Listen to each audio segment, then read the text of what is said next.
India کی حکومت نے اجازت دے دی، انڈیا سے کوئی عورت اگر حج کرنے جانا چاہتی ہے، عمرہ کرنے جانا چاہتی ہے، اسے کسی مرد کی ضرورت نہیں ہے، وہ اکیلی جا سکتی ہے، اسے کسی محرم کی ضرورت نہیں ہے۔ مگر آپ کسی عالم سے فتویٰ جا کے پوچھو، کٹیہار کا علاقہ ہے، مولانا رحمت اللہ صاحب بڑے عالم ہیں، شیخ انعام الحق مدنی صاحب بڑے عالم ہیں، اب جا کے پوچھو کہ شیخ صاحب عورت عمرہ کرنے جانا چاہتی ہے، اس کا کوئی محرم رشتہ دار نہیں ہے، کیا کر سکتی ہے؟ علماء جواب دیں گے نہیں کر سکتی ہے۔ کیوں؟ آج کے دور میں کوئی پرانے زمانے کی طرح سفر نہیں ہو رہا ہے، گھوڑے پہ سفر نہیں ہو رہا ہے، اونٹ پہ سفر نہیں ہو رہا ہے، فلائٹ کا سفر ہے۔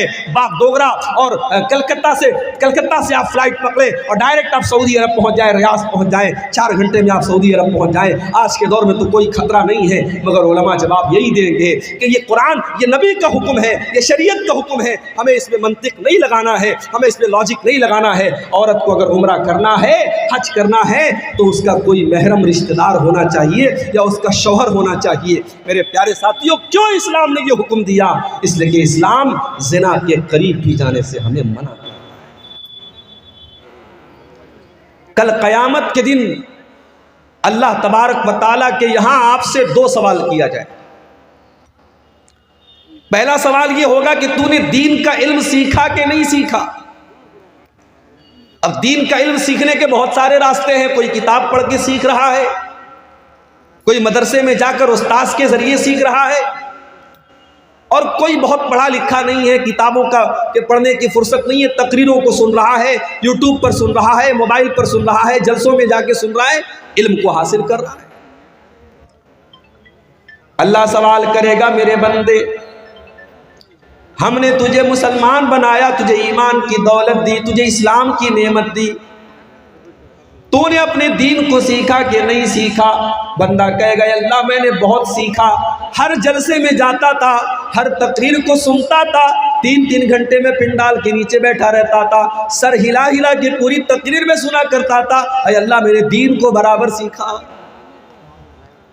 دوسرا سوال ہوگا، وَمَاذَا عَمِلَ فِي مَا عَلِمَ، میرے بندے تو نے جو علم حاصل کیا اس علم کے اوپر تو نے عمل کتنا کیا؟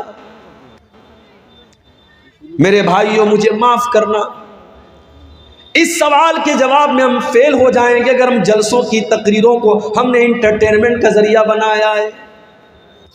یہ اہل حدیث کا جلسہ ہے، علماء یہاں قرآن بیان کر رہے ہیں، نبی کی حدیثیں بیان کر رہے ہیں، یہاں آپ کو دین سکھایا جا رہا ہے، اس لیے نہیں کہ آپ ایک کان سے سن کر کے دوسرے کان سے اڑا دیں، اس لیے سکھایا جا رہا ہے تاکہ آپ دین کو سیکھ کر کے اس کے اوپر عمل کریں۔ ذرا نبی اکرم کی سیرت اٹھا کر کے دیکھو میرے بھائی، ٹھیک ہے آپ کے یہاں کا ماحول ہے، رات بھر تقریریں آپ سنتے ہیں، بلکہ کہیں کہیں فجر کی اذان تک جلسہ چلتا ہے، ٹھیک ہے، میں اس کو حرام نہیں کہتا، میں اس کو ناجائز نہیں کہتا، میں اس کو غلط نہیں کہتا، مگر آپ ذرا اپنے نبی کی سیرت اٹھا کر کے دیکھو، اللہ کے پیارے نبی عشاء کی نماز کے بعد عشاء کی نماز کے بعد کوئی جاگتا رہے یا بات چیت کرتا رہے، اس کو اللہ کے نبی پسند نہیں کرتے تھے۔ حدیث کے الفاظ ہے کہ اللہ کے پیارے نبی عشاء کی نماز کے بعد بات چیت کرنے کو یا بلا وجہ جاگنے کو پسند نہیں کرتے تھے۔ اور اللہ کے رسول کے زمانے میں صحابہ کرام کا طریقہ کیا تھا؟ 2 گھنٹے کی تقریر نہیں ہوتی تھی ان کے دور میں، نہ صحابہ کے دور میں ہوتی تھی، نہ تابعین کے دور میں ہوتی تھی۔ ان کا طریقہ کیا تھا؟ ان کا انداز کیا تھا؟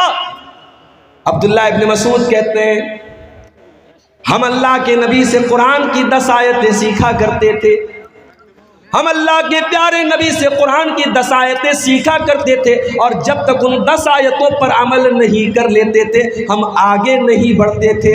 ہم نبی سے 10 آیتوں کو سیکھتے تھے اور ان کے اوپر عمل کرتے تھے، پھر 11ویں کا نمبر آتا تھا۔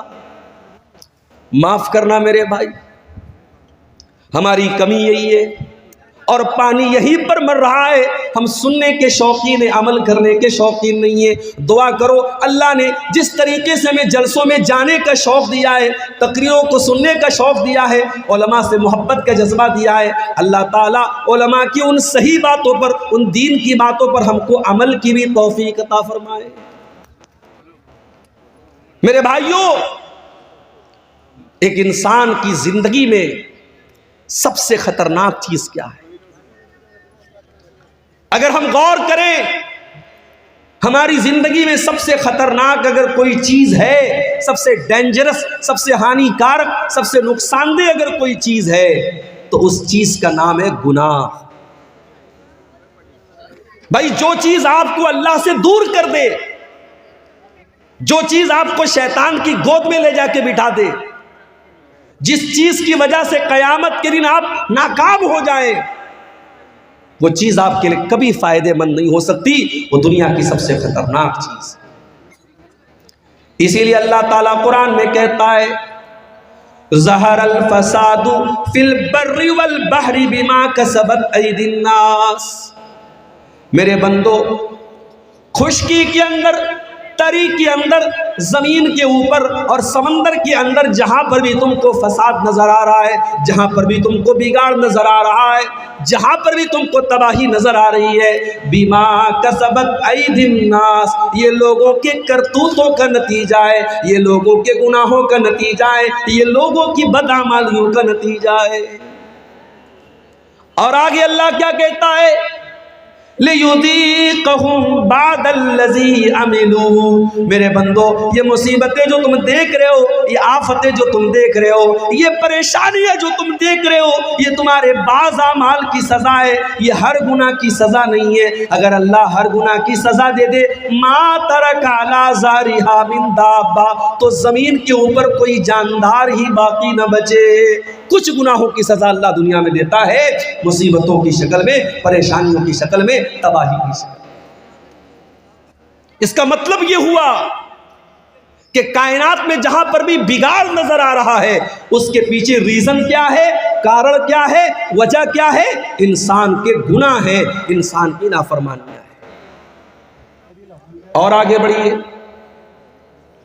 قرآن کا پہلا پارہ اٹھائیے، وَقُلْنَا يَا آدَمُ اسْكُنْ أَنْتَ وَزَوْجُكَ الْجَنَّةَ فَكُلَا رَغَدًا مِنْ حَيْثُ شِئْتُمَا وَلَا تَقْرَبَا هَٰذِهِ الشَّجَرَةَ۔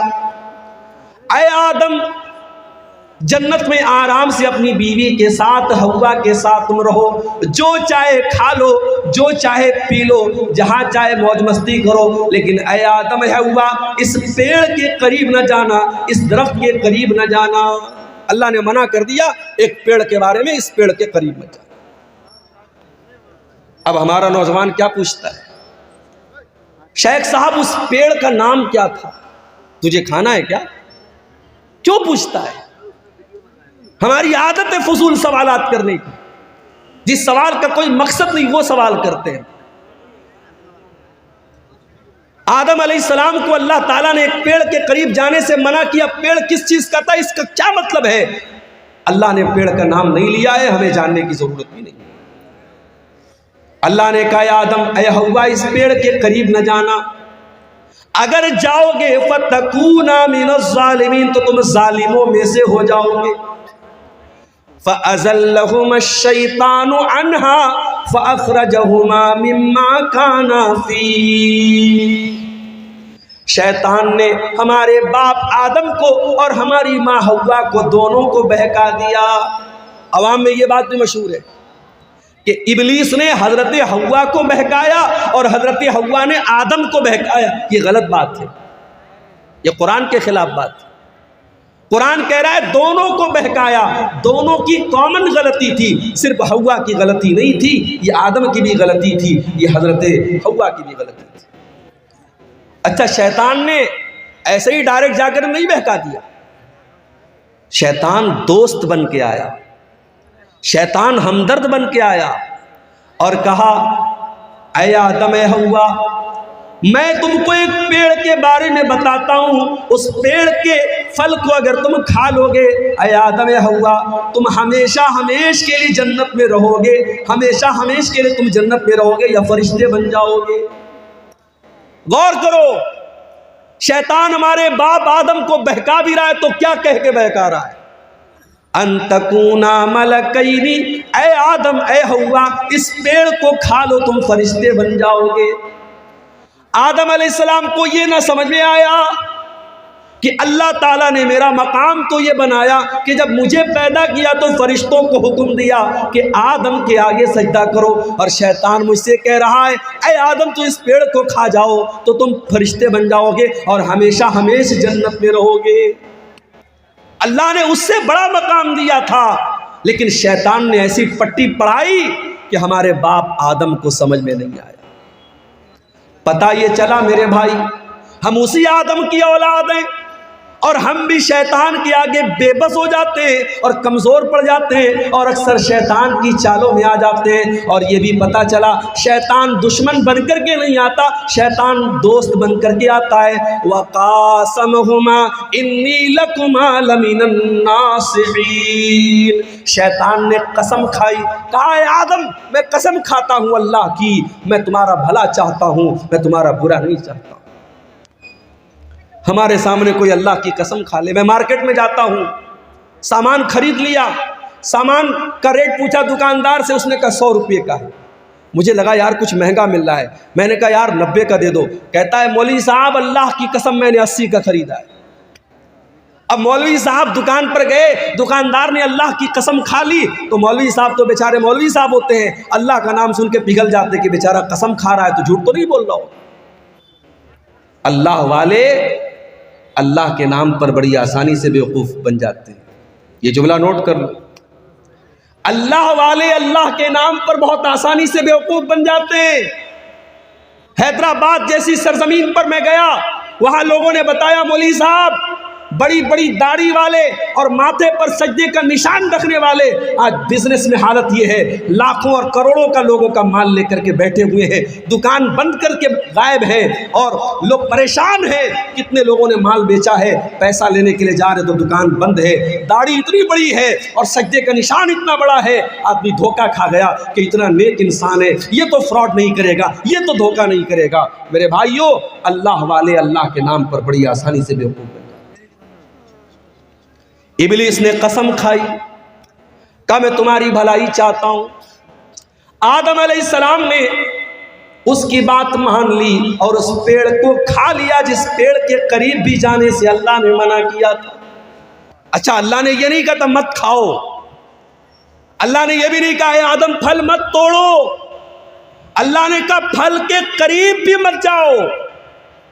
آپ کہیں دیکھتے ہوں گے جہاں الیکٹرک پول ہوتا ہے اور وہاں پہ کرنٹ اور پاور ہوتا ہے تو اس میں لکھا رہتا ہے خطرہ، بڑے بڑے دو اس میں کھوپڑی بنی رہتی ہے اور 2 ہڈیاں بنی رہتی ہیں اور بیچ میں لکھا رہتا ہے خطرہ، تاکہ آدمی دور سے الرٹ ہو جائے کہ اس میں خطرہ ہے۔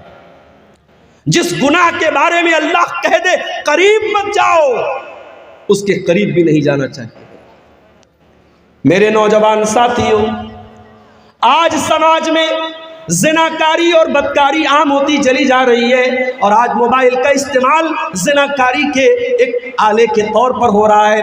آج موبائل پر ہونے والی ایک چیٹنگ کہاں پر جا کے ختم ہوتی ہے کوئی نہیں جانتا۔ آج کتنے زنا کے واقعات ہوئے جس کی شروعات ایک مس کال سے ہوتی ہے، ایک رانگ نمبر سے آئی ہوئی کال سے ہوتی ہے، ایک غلط نمبر سے آئے ہوئے میسج سے ہوتی ہے۔ میرے پیارے بھائیوں، اسی لیے اللہ قرآن میں جب زنا کا نام لیتا ہے تو یہ نہیں کہتا ہے کہ زنا مت کرو، اللہ فرماتا ہے وَلَا تَقْرَبُوا الزِّنَا إِنَّهُ كَانَ فَاحِشَةً وَسَاءَ سَبِيلًا، میرے بندو تم زنا کے قریب بھی نہ جانا، یہ بڑا گندا کام ہے۔ اللہ نے قریب بھی جانے سے، اور اسی لیے مردوں سے کہا گیا جب چلو راستے میں تو اپنی نگاہوں کو جھکا کر چلو، عورتوں سے کہا گیا جب گھر سے نکلو تو پردے میں نکلو، اپنے گھر میں اپنے بھائی کے سامنے، اپنے باپ کے سامنے، اپنے محرم رشتہ دار کے سامنے بھی عورت سے کہا گیا وَلْيَضْرِبْنَ بِخُمُرِهِنَّ عَلَى جُيُوبِهِنَّ، اپنے دوپٹے کو اپنے سینے پر رکھو، اپنے سینے کو کھلا مت رکھو۔ کیوں میرے بھائی؟ اس لیے کہ قرآن ہمیں زنا کے قریب بھی جانے سے منع کرتا ہے۔